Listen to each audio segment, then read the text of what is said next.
Welcome once again to another episode of Horror Fiend TV podcast, where we will dive down into The Last of Us episode 6. As you can tell, it's two of us this week. Lexi, I think she's still in Jacksontown. I don't know. She's seen the bar and she was like, it's been a while since I had a wine. And I heard they got good wine in Jacksontown. I heard too. I mean, aged to perfection. Oh man. And think about it. I mean, it's a nice area. I mean, who wouldn't want to stay there except us? But you know us, man. We like to hit the road, man. Yeah, we want to be out with the infected and all the bandits and raiders and rapists and shit. We want to get them clickers. We want to get them off them streets. Hell yeah. So let's talk about this episode. Let's do it. So Rick, what are your initial reactions to this episode? Yeah, this episode was a bit more subdued compared to other episodes. I think it was a good come down from the episode that we had prior. It's crazy. It starts with the ending of the episode prior. And I'm like, I'm trying to get that out of my mind already. Come on. Yeah. You guys have pulled it on my heartstrings. But it was a good way to start the episode because it does give way because Joel, the fact that he saw Henry couldn't protect Sam. So now he's thinking to himself, I can't protect Ellie. This is why in this episode, you see later, in my opinion, he tries to leave her off with Tommy, which he does get. He does finally get reunited with his brother, Tommy. We'll get into that. But I think all that really made a lot of sense to me. And I think Pedro's performance in this, man, he carried the episode because his performance, when he opened up to Tommy and even with the panic attacks, bro, I suffered from that stuff. And when he started having it, I knew exactly what it was, man. I was like, oh, no.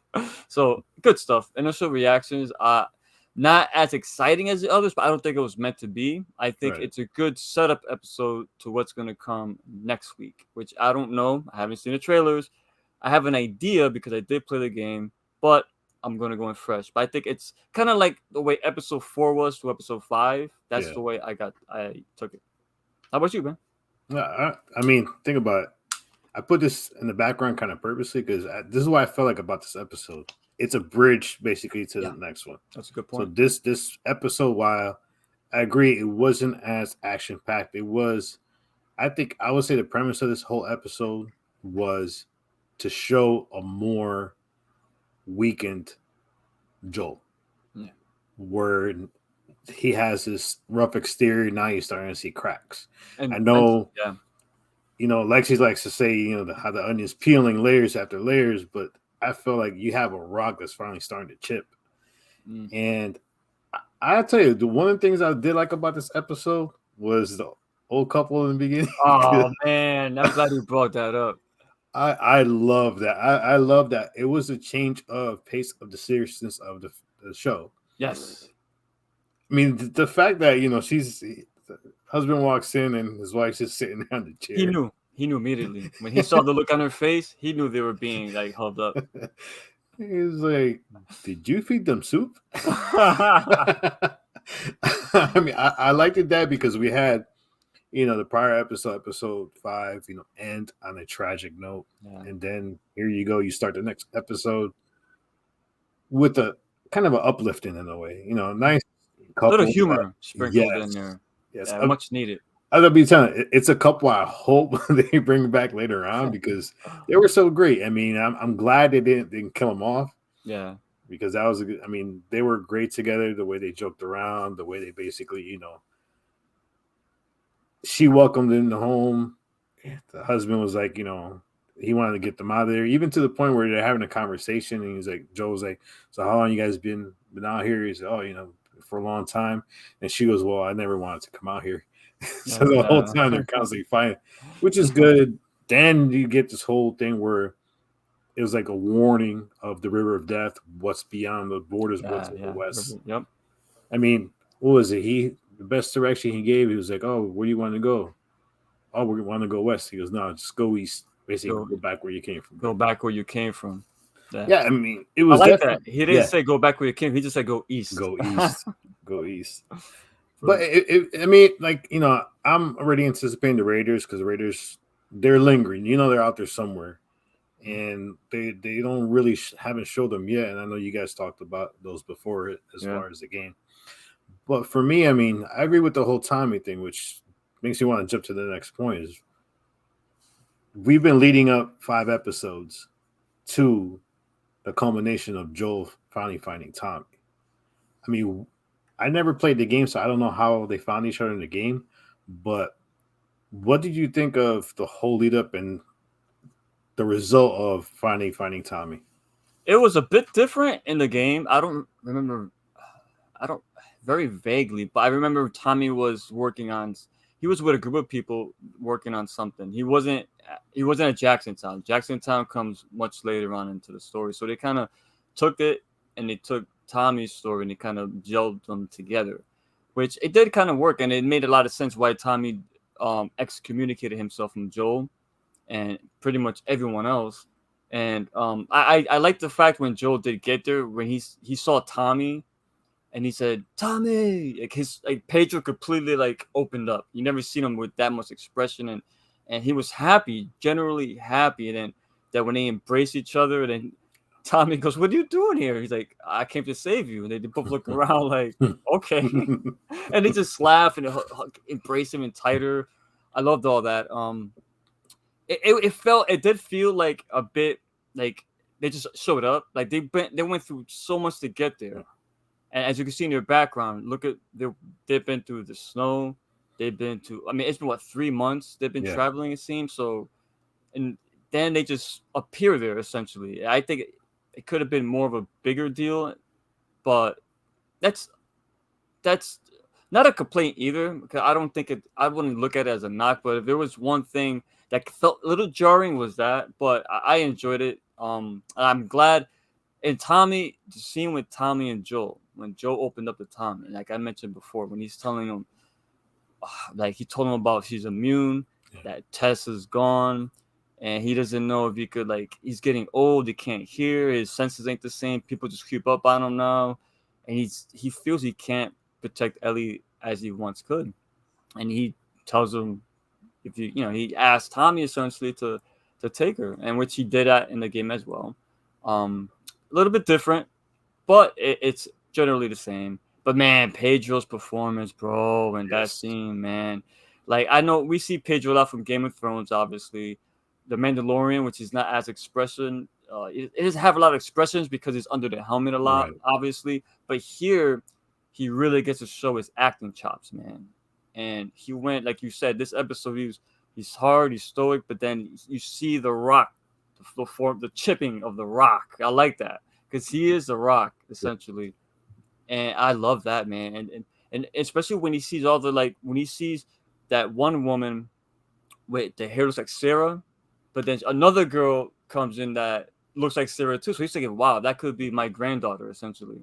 So he's getting all these images, and he even panicked when the dog came in. When they arrived at Tommy's and they got met out by the guards, and then the dogs could smell the cordyceps, and he was frozen and couldn't do anything about it. And I think that's when he really decided, I can't do this. How about you, man? What was your first, not impressions, but like this whole situation about them getting into Tommy? Did that work for you? I was torn by it. I mean, I do agree with you. The whole scenes with Tommy and Joel felt as real as it could possibly be. I mean, it was you could relate to it in a way. It's like you haven't seen, like your brother or a relative in a long time, and all of a sudden you see him, and all you want to do is just get back to the way it was when you guys were younger and stuff. I love how they poke fun at it because Gabriel Luna, I believe, is around 40, but in the show he's supposed to be like around 50. Joe is 56, and Joe was like, "You haven't aged a bit." It's true. He looks so young still. But yeah, I'm sorry. No, it's all right. Yeah, for me, I mean, I would say one thing. I was kind of, I've not fully let down, but it was like this massive buildup to get into Tommy, and then when you finally got to Tommy, wasn't what I expected in a way. Mm-hmm. Because I mean, like I said, it's a buildup. You're wondering where Tommy is all this time. You're wondering what's going on with him. I did like the whole thing where they were basically, getting caught up. I mean, to the point where, like you were saying, that Tommy, didn't want to live that life anymore. So he was basically putting all his demons to rest and starting anew in this town where nobody knew what he did. Only Maria, which HBO Max, I give him credit again. Another HBO alum. If you don't know who Maria is, she was Tara in True Blood. She was a true blood. She was also she had a part of The Walking Dead too. Yes. She was in The Walking Dead in one of a very good episode, by the way, where she was in with Michonne. And so I haven't seen True Blood, but she was good in Walking Dead. So I could only imagine what she is on the show, where she's a bigger part of. So she was one of these characters in True Blood where you liked her one cool, season, yeah. and the next season you're like, you hoping she gets killed off. But you know, it got to the point where Joel knew that he was replaced.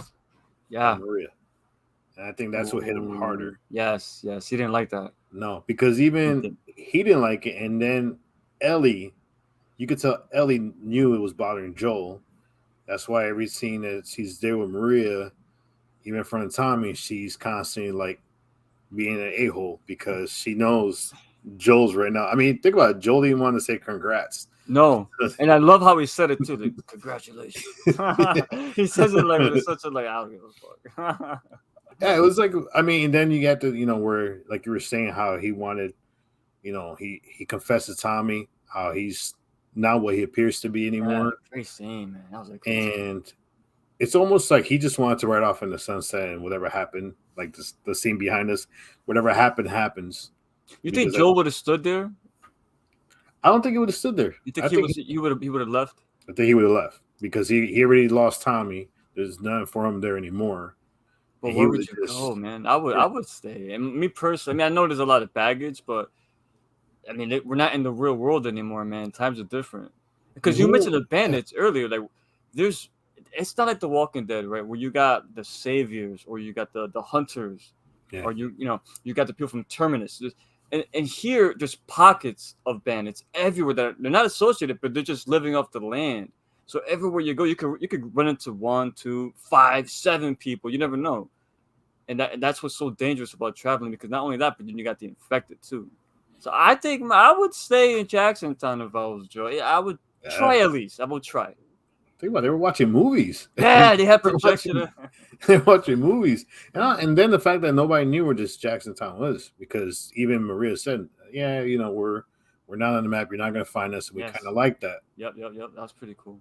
So I mean, it was one of those things where like you wanted him and Tommy to go off together and basically, take Ellie where she needs to go, but the fact that Tommy didn't, and I mean, it crushed Joel. It crushed Joel badly, but you kind of understood where Tommy was coming from. He's going to be a dad. He wants to live. I don't blame Tommy at all. I mean, he should have said something to Joel, in my opinion. Though he should have. That's his brother, Oh, but he probably felt like Joe wouldn't accept it, and Joe would probably go out there like he fucking did anyway. So I don't know. That's that's what it was. He didn't want to send communications because he didn't want. That's what it was. Yeah. Okay, now that makes more sense. You're right. It was for a couple months they stopped communicating. Yeah, it's been a few months. Yep. Yeah. And it does make sense. You don't want to get cross communications and the wrong people pick up that signal. Yeah, they know where you're at. Oh boy. And that's what Maria said too. Maria mentioned that there's no communications. They're basically secluded, which that's the second place that they've been to that I've been like, I'm staying here. Yes, that's what I'm saying, dude. I mean, I would have stood there. They had everything. Look, and Joel mentioned it, what him and Ellie went through just to get there. Yeah. God damn. Yeah. And unfortunately, like, you feel for Ellie because no matter what, Ellie's an outsider. I mean, even when she was looking around, I mean, that scene when she's walking around the town, just the whole town, everybody's basically asleep, and she's the only one walking out at night. This is where she hears the conversation between Joel and Tommy. Yeah. But I liked that scene because she felt alone the whole time. Even her reactions when Joel comes back in. Yeah. Oh, I'm surprised you're here. Aren't you just gonna leave? And then you have that scene where after seeing those girls who he thought was Sarah, he tells her, "You're not my daughter." Yes, that hurt her. You could tell. Hurt. Yes. That was bad. And once again, this is another thing where you see Ellie, who's just a hard, stubborn character, show weakness too. So this episode had both of them basically almost to the point where they were like they realized how much they really needed each other and cared for each other. Mm-hmm. And we mentioned the last podcast we did how like what I wanted personally, I wanted Joel and Ellie's relationship to kind of keep manifesting itself, to keep building. I like the slow burn they're taking with it. They're not just friends automatically. Even right now, they're still not like, best friends still. But you can see that it's opening up more, especially when Joel at the end of the episode he gets hurt. You can see Ellie, not just for Joel, but Ellie's like, if Joel's gone, I have nobody. So she sees Joel as a parent figure right now, whether he likes it or not. Now, Lexi's not here, and she's a big gamer. She played, she's a diehard with this. Is there any Easter eggs in this episode that you could tell us about? There's a few. You mentioned when they go into the mess hall to eat. When they first go there, you notice Ellie. She looks over and there's like a girl staring at her, and Ellie's like, "Hey, what are you looking at?" And the girl just scrambles off. And Jacksontown. So this takes place in The Last of Us 2. Now, I'm not going to get into spoilers or anything, but there is a character called Dina in The Last of Us 2 that becomes really good friends with Ellie. And that, in my opinion, has to be her. And that's because that Dina plays a big role in The Last of Us 2. And to have her show up here already as a quick little, okay, there she is. So, but that's going to be for later, little nugget they gave you to kind of whet your appetite so you could tune in for the next season. And of course, the horse that Ellie goes up to is Shimmer. Shimmer is Ellie's horse in The Last of Us, especially in The Last of Us 2. That's how they travel. It's kind of like Zelda. You know Zelda, right? Everyone knows Ocarina of Time, how Link gets his horse Epona. That's Ellie's version of that. So the Shimmer is a big character in the comics. Not The Walking Dead. Sorry, in the video game. Also, too, there was this I'm a little upset about a bit. I'm not gonna lie. Now, there is when Ellie is in a room when they got she walks into that room and sees like all the posters and she's reading the diary. She walks by. There's a drawing of a giraffe on there. That is big for me because I've always said my favorite scene in The Last of Us 1 was when Joel and Ellie they're traveling like you saw them here. I thought it was going to be in this episode, bro, because they had the monkeys. The monkeys were from the game too. Yeah. But before that, they were crossing like a bridge, if I'm mistaken. But all of a sudden, giraffes just started walking by, like if they were roaming the area. Like Ellie's mind blown because she's never seen anything like that, obviously, and that's like the first sign of life they've seen yet. In the game, that's what it was. In the game, that's the first sign of life, and Ellie was like, "Wow!" And everything slowed down. It was kind of like in 28 Days Later, the scene with the horses going through. Yeah. And they're just sitting there to admire them. That's what it reminded me of. And I think that's where they got this from when they did the game. But yeah, they had a picture of the giraffe. That's the second time, too, I caught a picture of a giraffe on it. So I'm still hoping for that scene, but I don't know. I think we might be a little past that at this moment. But that was another one on there. I mean, everything else, little nods, but those are the big ones. Like Dina, Shimmer, and the giraffe for me. Those are the three I picked up immediately. I mean, I could probably go and do research and find a lot more. That's Lexi. She's great at that because she just played the game, so she's knocking out everything. But as far as the big ones that I picked up on personally, those were it right there. I gotta ask a question because now in the game at all, do animals get infected by the cordyceps? No. Okay. No. Okay, I saw the monkeys. I was like, all right, are these suckers infected? But then again, they're just monkeys. It's weird because if humans can get infected, why not the animals? I mean, if they mutated and evolved to a form where they could take over mutants. Oh, Jesus. humans. Why can't they take over animals? That's a good question. Yeah, I was curious on that one. I guess that's one you gotta lock up in the vault of the suspension of disbelief. Now, this episode ended in a kind of a cliffhanger. Yeah, Joel, big one too. Yeah, Joel get injured. Now, I'm like you. I have not watched any previews for the next episode. I just refuse to. But after seeing the way it ended, what are you looking forward to, and what are you curious about for episode 7? Now, we only have 3 more episodes after this. 3 more. So this is big. This is big because Joel in the game, he gets into a fight with a raider. And he falls and he gets impaled by a rebar. Now they kind of switched it.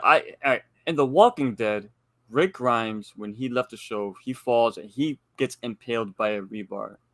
So I'm thinking maybe the showrunners here didn't want to go to that well so soon, since The Walking Dead literally just did this a few years back. Yeah. So they switched it up. Same thing though. He got stabbed with a piece of a broken bat. That must be rough, bro. The splinters. That, oh my god.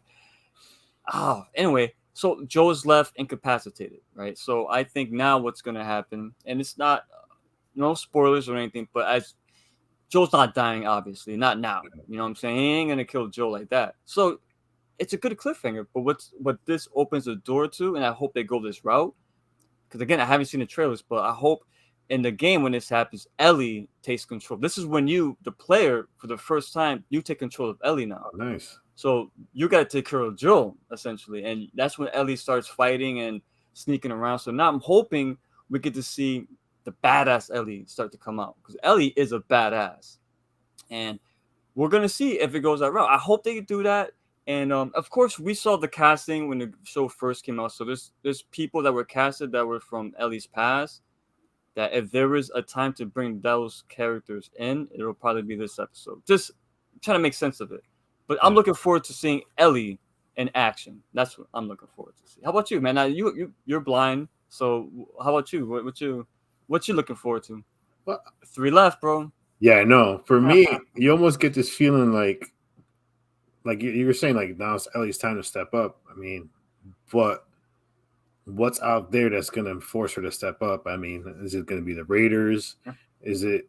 I don't know if it's going to be the infected. For some reason, I got the Raiders in the back of my mind because they've been teasing them for so long. And they're coming, and they must be following them too. Don't forget. Yeah, because was it the because Joe killed one of them. Yeah, so they're after them now. So that, and then the fact is, the other thing too is what happened to the fireflies that were in the facility. Did they get chased out by the Raiders? But when you look at the map, it looks like they went to Utah. So scared to see if they're going to go that route, because now Ellie has to do the directions. I don't know if she's good with the directions either. So, but yeah, it's going to, one thing too is, like, I understand, and this is probably me nitpicking a little bit. With all the experience Joel has, the fact that he got stabbed, the last thing you want to do is pull it out. Pull it out, man. You're supposed to leave it in. So you can't do that. So I was curious as that. I was like, man, all the knowledge he has, why did he pull it out? He should have just left it in. But instinct, maybe, I don't know. Not instinct. Like, if you get stabbed and you see something like or is your first instinct to be like, all right, leave it, or to, oh my god, get the even though you know better than to leave it in. I hope I'm never in that situation to find out. But I think it showed more of the fact that his rocket's shipping, where now he's like, oh man, he's actually not as sharp. He's not as sharp. She's vulnerable now. Yes. Yeah. So yeah, I mean, definitely see what happens with Ellie. I'm still curious of the Tommy lingering in the background. I don't think this is the last we see of Tommy. I mean, your brother just left, and I don't care who you are. You're gonna wonder what he's doing out there. Eventually, you're gonna be lured to go out. So see what happens with Tommy. But yeah, I mean, I'll be honest, I'm glad I'm going in this blind. I enjoyed this show so far. I don't know anything about the game or played the game, but this is a series that I could say is definitely one of the most you get drawn to it, to the point where you want to watch every episode. You want to watch it from beginning to end, pause it, rewind, do everything possible, make sure. Yeah, it is. It's very, very. And you guys, play the game. You guys said this is going to be a good series, and the fact that they're going exactly by the game, altering a couple things here and there. Yeah, they do. In a way where it's interesting, because if you're watching the show, you don't play the game, but if you watch it, you know what parts are from the game. Like in the previous episode, when Joe is up there in the tower with the sniper rifle, picking off all the clickers and the infected going after Ellie and them. In the game, that's what you did. You were there shooting everything. It's like an arcade game, essentially, because you got all this big open space, clickers and infected everywhere, and you just doom, doom, doom, doom, doom. And they emulated that in the game where it didn't feel out of place. It felt natural. And that's what I feel like here. Like, for example, when you're walking around, all of a sudden a raider jumps on you, and then you're Joel, and you're like, you're struggling, you're fighting them, boom, boom. You're playing that. Here, they captured that perfectly. I don't know how, that it doesn't look cheesy or nothing like that. It's hard. Without playing the game, it's hard to put it into words, but man, it's really well made. And the dialogue, like most of the dialogue, at least the major ones, lifted completely from the game. Like when Joel's conversation with Ellie in that room when he was telling her he's leaving her, that's like 75 to 80% of that dialogue was all from the video game, and it kept it in there, man. It's beautiful, man. I love it. Yeah, so. Kudos to the cast and the writers and everybody in this. They're doing a tremendous job with this, and it's definitely a. If you look at the picture behind you, if you see the picture behind you, how they got all the snow on the backpacks, and just a little touch of the details like that, like it's just awesome, dude. Yeah, so great show. Can't wait for the next one. 3 episodes left, but at least we know there's a season 2. So. Yeah. See, that one I have not played. I haven't played The Last of Us 2. I know parts of it. I have not played it, so I will be just like you when that comes out, and I'm gonna be blind. And I don't mind. Let's do it, son. Oh, I love it, man. I'm taking your advice, man. No trailers, no previews, no trailers, nothing. Right? Isn't it so good? Like you don't know what's gonna happen. Oh, it is. Like, it is definitely. I saw the trailer back after I saw last week's episode, and the trailer shows a fucking bloater coming out, and I'm like, see, if I would have saw it, I would have been as excited when I saw the episode because I knew it was coming. Yeah. But as I'm watching it live, I'm like, oh shit, it's a bloater. Oh shit. But in the trailer they show it, so I was like, oh, okay. They shouldn't do that. But yeah, brother, let's do it. Let's go and enjoy the rest of this series, man. We only got 3 more left, man. Definitely. Well, that's it for this week. Lexi, we're gonna pull her out of the bar. Yeah, man. Put the bottle down, Lexi. Come on, put it down. You know, you got a job to do here with us. You're over here drinking. Hell yeah. But yeah, thank you for watching. Don't forget to hit that like button, subscribe, share. Continue going. 3 more episodes. Ricky Grimes, JR, Lexi. Peace.